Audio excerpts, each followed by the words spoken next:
Hello and welcome all. Myself Neetu Gupta, Masters in Law from NLS Bangalore. In this session, I am going to discuss problem-based questions on the topic consideration. So the term consideration, it was defined under section 2 clause D. Here we have said consideration is some act done or promise to be done at the desire of the promisor. हमने यही कहा था ना कि जो consideration है वो कोई एक्ट है which is done or promise to be done at the desire of the promiser,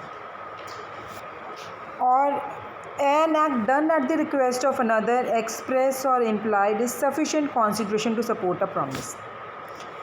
Even I told you that an agreement without consideration is void. An agreement without consideration is void, except in some cases. Except in some cases. वो exceptions कहाँ दी गई हैं? Section 25 में. So let us start with the first problem. A drew up a scheme to construct a temple. He purchased a piece of land for the said purpose out of his own money. A drew up a scheme to construct a temple. He purchased a piece of land for the said purpose out of his own money. He, however, made an appeal to the public to make donations for this noble cause. The response was very good. He contracted a draftsman and got the drawings of the temple prepared. Later on, some of the subscribers refused to make the payment as promised by them. Discuss whether A has got any remedy in law against the defaulting subscriber. अब ये देखो, again I'll tell you that write down your facts point wise. अब यहाँ पे इस case में क्या, अगर हम कॉन्सिडरेशन की डेफिनेशन देखें, one side you can write the definition of consideration, ठीक है, at the desire of the promisor, the promisee or any other person has done, ठीक है। अब यहाँ पे क्या है, इस प्रॉब्लम बेस्ड क्वेश्चन में क्या है, यहाँ पे इन्होंने कहा है कि ए ने टेम्पल कॉन्स्ट्रक्ट किया था, उसके लिए उसने खुद के पैसों से प्रॉपर्टी खरीदी है, लेकिन उसने पब्लिक से अपील किया था कि डोनेशंस दो इस काम के लिए, एक अच्छे काम के लिए डोनेशंस दो। तो अब इस केस में क्या है कि जो वो मंदिर कंस्ट्रक्ट कर रहा है, जो टेंपल वो कंस्ट्रक्ट कर रहा है, वो पब्लिक के कहने पे नहीं कि उसने यहाँ पे, उसने खुद ही वो अपनी मर्ज़ी से कंस्ट्रक्ट कर रहा है, अपनी मर्ज़ी से, अपने पैसों से उसने प्रॉपर्टी खरीदी है मंदिर बनाने के लिए। सो यहाँ पे अगर पब्लिक बाद में मना कर रही है कि हम नहीं देंगे, जिन्होंने प्रॉमिस किया था वो रिफ्यूज़ करके कि they are not going to make any payment, यहाँ पे ए को कोई रेमेडी नहीं मिलेगी।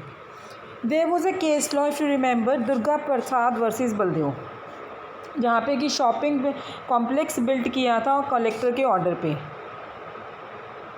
और यहाँ पे जो डिफेंडेंट था, यहाँ पे जो उसने एक पर्सन जिसने शॉप्स लेनी थी, डिफेंडेंट था, वो उस डिफेंडेंट ने कहा था कि he will pay some commissions from the articles sold, लेकिन बाद में उसने देने से मना कर दिया। सो प्लेंटिफ को यहाँ पे कोर्ट ने क्या कहा था कि प्लेंटिफ ने जो शॉपिंग कॉम्प्लेक्स कंस्ट्रक्ट किया था, that was constructed on behalf eight the desire of the collector, not at the desire of the defendant. Is it clear? So it is clear that liability arises only when the promisor had, by doing some act on the faith of the promise, altered his position. अब इस case में क्या था, वो मैंने आपको पहले बता चुकी हूँ कि ए ने जो कंस्ट्रक्शन स्टार्ट की थी वो अपनी मर्ज़ी से की थी, उसको नो डाउट बाद में रिस्पॉन्स अच्छा मिल गया था, he is not, they are not liable for it. Is it clear?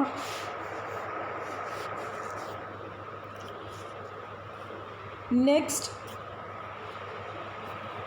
केवल a member of managing committee of Prem Mandir Rudraprayag agrees at a meeting of the committee to subscribe a sum of rupees 1,25,000 for repairs of temple.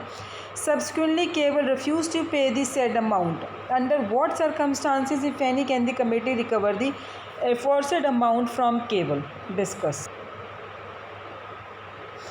So in this case जो आपके facts हैं, क्या facts के according क्या है यहाँ पे कि Rakesh will be liable, sorry Keval, whether Keval is liable or not.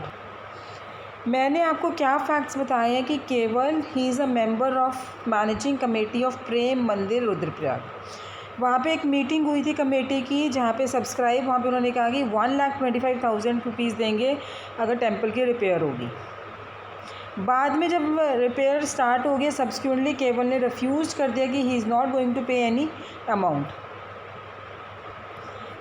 Now question arises whether Keval can recover the aforesaid amount from Keval or not.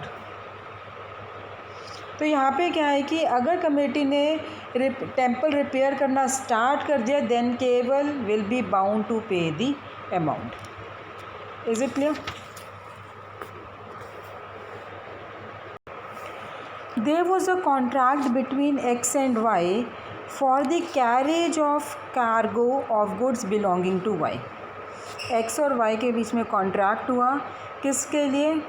For the carriage of cargo of goods which was belong to Y.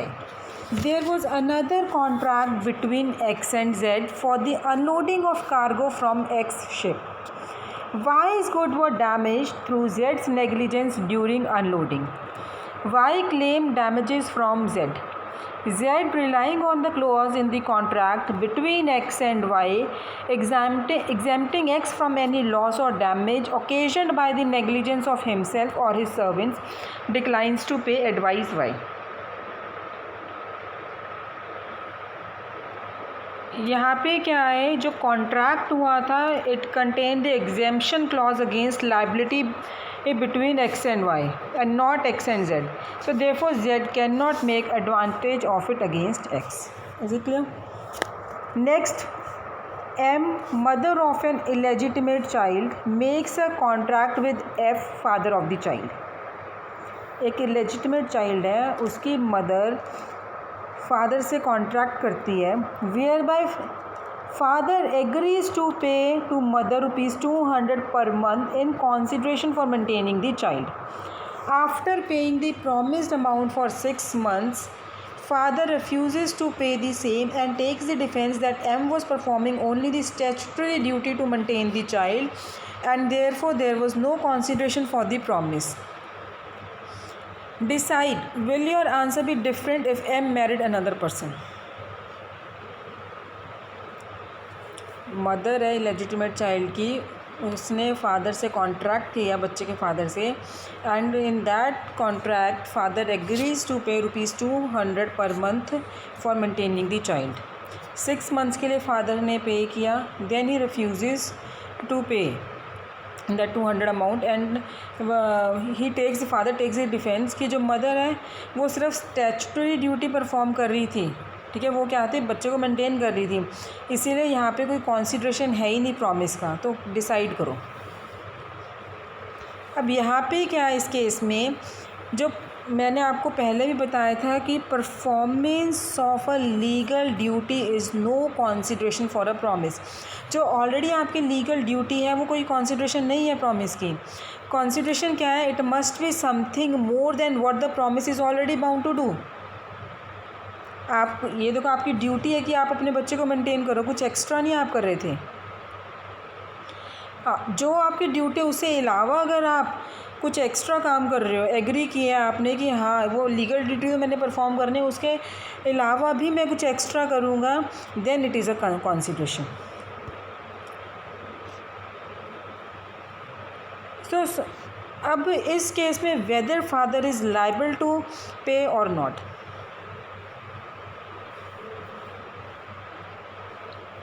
इस case में क्या है कि to maintain a person's child has always been recognised as a good consideration. यहाँ पे no doubt कि जो mother है, mother is herself bound to maintain the child, but statutory maintenance is something different from looking after the child well and keeping him happy. So there was no consideration in the contract that the father would not be liable if the mother married another person. Is it clear? Now next, a wife deserted her husband. He entered into an agreement by which he promised to pay her 30 shillings a week if she would maintain herself and undertake not to pledge his credit. He fell into arrears with the payments and the wife sued him. He pleaded in defense that there was no consideration for the agreement at that time. Decide.